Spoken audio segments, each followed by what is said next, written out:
Oke, jumpa lagi dengan saya April. Kali ini kita di acara Ngomik, Ngobrol Akademik.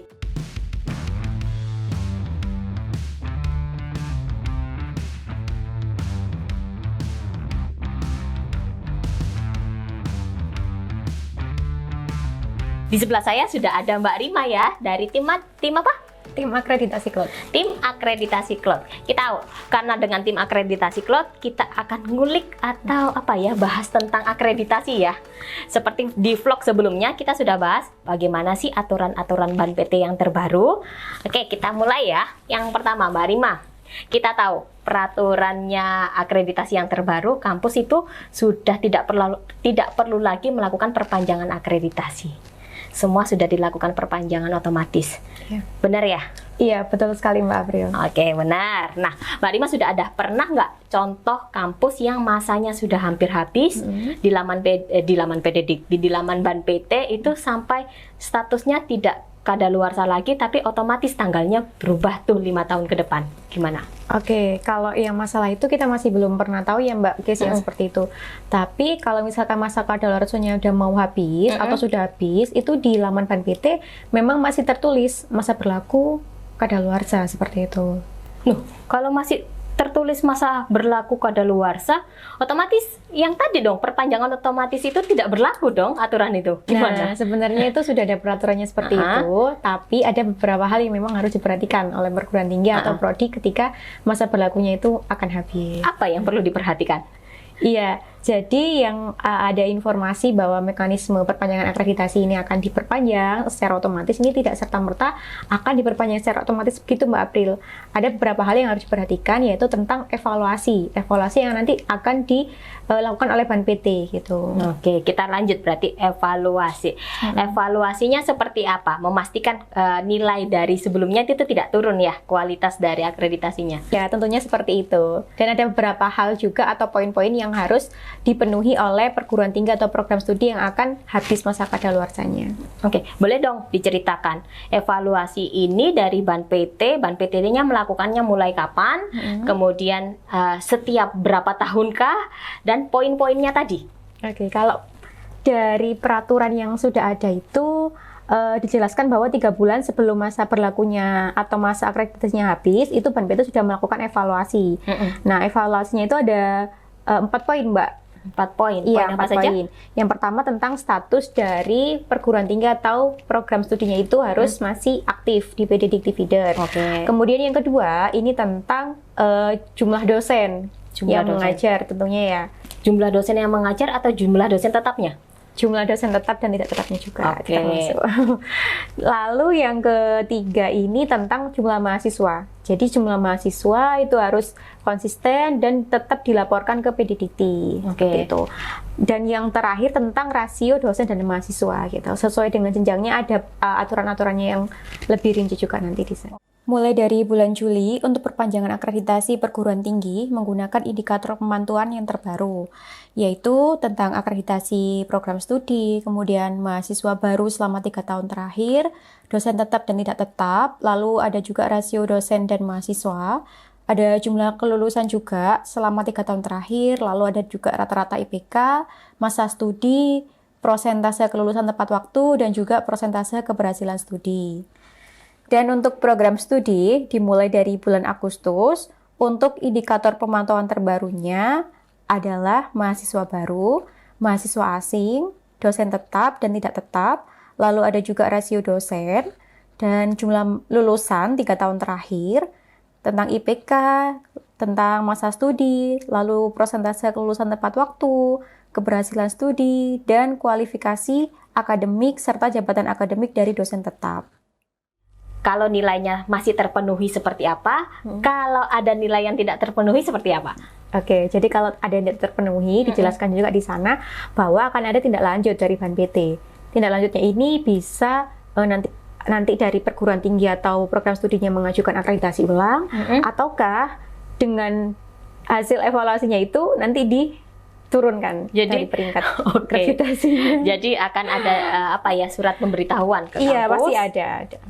Milih mana nilai mau turun atau mengakreditasikan baru lagi ya Iya. dengan nilai yang terbaru. Oke, itu tadi sudah poin-poinnya. Berarti kita berlanjut deh. Kampus yang sekarang sudah termindset untuk reakreditasi adalah bukan untuk perpanjangan waktu, melainkan untuk menaikkan poinnya ya. Menaikkan peringkat. Idealnya butuh berapa lama agar si kampus ini bisa mencapai target nilai yang diinginkan. Oke. Nah, kalau berapa lamanya itu tergantung dari masing-masing program studi atau kampusnya ya Mbak ya. Ingin mentargetkan seperti apa? Misalkan dari akreditasi B ingin jadi unggul seperti itu. Pastinya kan banyak hal-hal yang harus dikejar seperti itu. Nah, dari situ bisa harus ini sendiri oleh perguruan tinggi dan program studinya. Kira-kira butuh berapa waktu nih? Misalkan 6 bulan gitu ya Mbak. Kalau kebanyakan sih sekarang 6 bulan sebelumnya gitu ya Mbak, mulai dirancang atau disiapkan gitu kan Untuk ya. proses pengisiannya. Padahal sebenarnya itu bisa dilakukan oleh perguruan tinggi atau program studi di per tahunnya gitu. Di jauh-jauh tahun. Di jauh-jauh tahun. Misalkan baru akreditasi tahun ini, tahun depan dilakukan namanya sistem penjaminan mutu internal atau istilahnya SPMI gitu ya. Nah, nanti bisa disisipkan di sana gitu. Jadi setiap tahun tetap terkontrol beberapa hal atau poin-poin yang nanti diperlukan untuk diakreditasi. Oke, berarti misal saya kampus, saya pengen menargetkan 3 tahun lagi atau 4 tahun lagi, kita akan menargetkan untuk unggul. Nah, persiapannya bisa dimulai dari sekarang. Dengan proses tiap tahun kita melaksanakan SPMI tadi ya. Iya. Oke, dijelasin deh SPMI di kampus itu seperti apa dan apa sih kaitannya kok sampai ke persiapan nilai akreditasi yang lebih baik? Iya, jadi kalau SPMI kan sebenarnya ya sistem penjaminan mutu internal gitu kan ya. Intinya yang menjamin beberapa mutu-mutu atau kualitas-kualitas yang ada di masing-masing unit. Sebenarnya kalau SPM ini tidak hanya untuk prodi atau perguruan tinggi, tapi juga untuk unit-unit yang lainnya seperti itu. Nah, apa saja yang perlu dinilai? Nah, di sana itu nanti kalau di program studi itu bisa nanti disisipkan beberapa poin-poin akreditasi. Karena nanti juga ada pelaporannya Mbak SPMI ini. Oke. Seperti itu. Proses SPMI itu apakah seperti kuesioner berkelanjutan atau seperti apa? Sistem penjaminan mutu internal ini macam-macam Mbak di perguruan tinggi. Ada yang menggunakan KPI yang diturunkan dari Renstra, ada juga yang menggunakan instrumen akreditasi itu sendiri dan disisipkan beberapa pertanyaan-pertanyaan yang memang mendukung penjaminan mutunya mereka gitu. Ada juga yang kuesioner adalah SPMI seperti itu. Jadi ya macam-macam. Berarti tergantung dengan metode apa yang digunakan di masing-masing perguruan tinggi ya. Iya, betul. Oke, di mana diselipin aja di setiap proses SPMI poin-poin yang nanti akan ditargetkan waktu akreditasi. Iya, seperti itu. Oke, ya sudah. Itu tadi kita sudah ngobrol tentang bagaimana sih SPMI itu, bagaimana proses untuk mengajukan akreditasi, waktu dan lain-lainnya. Sekarang kita bahas tentang Mbak Rima, tim akreditasi cloud, fitur apa atau modul apa yang kiranya itu akan membantu kampus dalam persiapan proses menuju akreditasi dengan nilai yang lebih baik? Oke, jadi kalau di akreditasi cloud sekarang sudah ada namanya simulasi penilaian akreditasi Mbak April. Nah, simulasi penilaian akreditasi ini nanti bisa membantu perguruan tinggi atau program studi yang akan melakukan reakreditasi atau melakukan peningkatan peringkat akreditasi. Di sana bisa dilakukan pengontrolan atau evaluasi gitu ya terhadap pengisian yang dilakukan, kira-kira dapat peringkat atau nilai berapa nih gitu. Jadi bisa diestimasi sebelum mengajukan akreditasi. Oke, namanya juga simulasi, berarti habis pengisian ada proses penilaian otomatis. Penilaian otomatis gitu. Apakah semua borang yang diisikan proses pengisian tadi itu bisa terhitung otomatis di sistem simulasi tadi?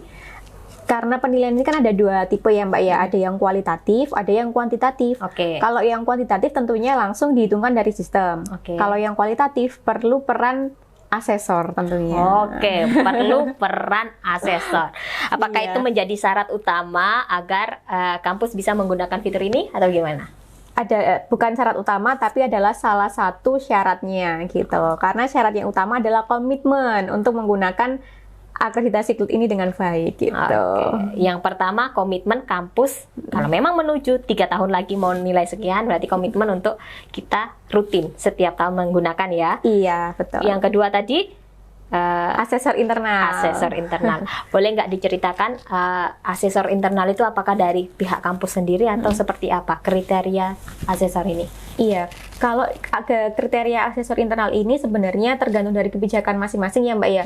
Boleh dari internal, boleh juga dari eksternal. Nah, kalau dari internal nanti bisa mungkin dari beberapa dosen atau mungkin pegawai gitu ya yang sudah pernah menjadi asesor di Tempat yang PT. lain atau di tempat yang lain itu bisa, atau mungkin untuk beberapa dosen yang pernah jadi auditor itu bisa juga. Oke. Dan bisa diambil juga menggunakan asesor internal dari luar. Oke, tadi sudah ada tipsnya ya. Kriteria kira-kira siapa sih yang bisa berperan menjadi asesor internal untuk produk Iya. ini ya. Nah, fiturnya kan sudah ada, modulnya sudah ada. Nah, saya mau nanya, apakah sudah ada mitra dari Sevima yang memanfaatkan fitur tersebut dan sampai benar-benar mendapatkan nilai dari hasil pengisiannya? Oke Mbak April. Jadi sudah ada Mbak April untuk jawabannya. Sudah ada mitra Sevima yang menggunakan akreditasi Cloud sampai mendapatkan peringkat dan penilaiannya itu. Oke. Gitu.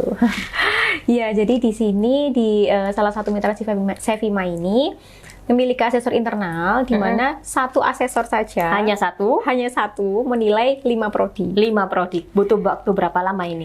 Untuk waktunya sekitar 1 sampai 2 bulan kalau tidak salah waktu itu. 1 sampai 2 bulan mulai dari proses pengisian sampai penilaian. penilaiannya. Oh, oke. Boleh dong diceritain. Ternyata untuk proses pengisian sampai penilaian mendapatkan simulasinya tadi hanya butuh waktu 2 bulan ya 2 bulan. maksimal. Boleh diceritakan gimana dong? Iya, jadi untuk sistemnya ini ya Mbak ya, ini mungkin bisa jadi referensi juga ya buat yang perguruan tinggi yang lain ketika menggunakan akreditasi Cloud. Nah, dibuat penilaiannya itu tidak sekaligus 9 kriteria seperti itu. Jadi untuk minggu ini dilakukan pengisian dulu untuk 3 kriteria, lalu langsung dinilai. Oke. Gitu. Nah, ketika ada hal yang masih tidak sesuai atau kurang dari target, diberikan evaluasinya itu diberikan feedback ke prodinya untuk diperbaiki seperti itu agar mencapai sesuai target yang diinginkan.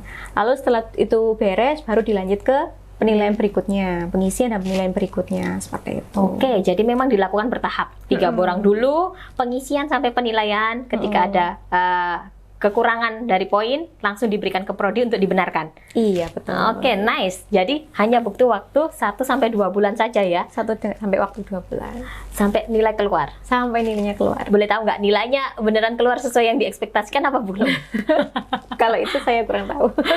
Itu sesuai dengan ya rahasianya mereka masing-masing. Oke, nice. Tapi setidaknya dari modul simulasi ini, kampus sudah bisa mensimulasikan ya ketika nilainya seperti ketika pengisiannya sekarang dapat nilai berapa.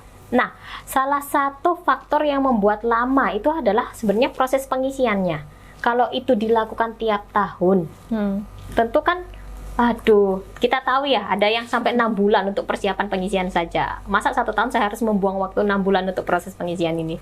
Iya. Ada nggak yang membantu untuk proses tersebut? Ya, jadi sebenarnya kalau di akreditasi Cloud ya Mbak, misalkan di tahun 2019 sudah melakukan simulasi nih, lalu di tahun 2020 melakukan simulasi lagi, jadi tidak perlu repot untuk mengisikan lagi data-data 5 tahun terakhir di 2020, dari 2020 itu.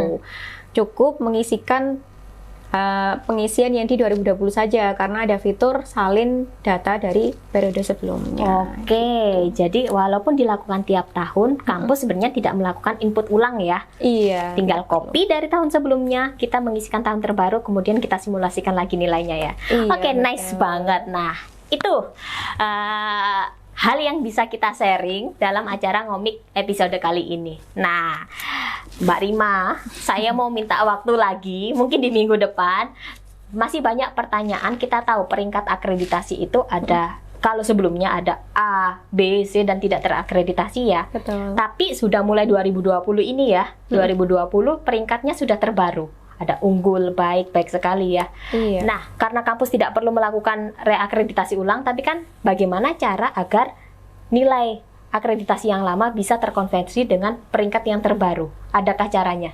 Iya, ada Mbak April. Jadi sudah dikeluarkan juga peraturannya oleh PT. Namanya itu ISK Mbak April. Kepanjangannya apa ya, ISK? Instrumen Suplemen Konversi. Oke, instrumen suplemen konversi.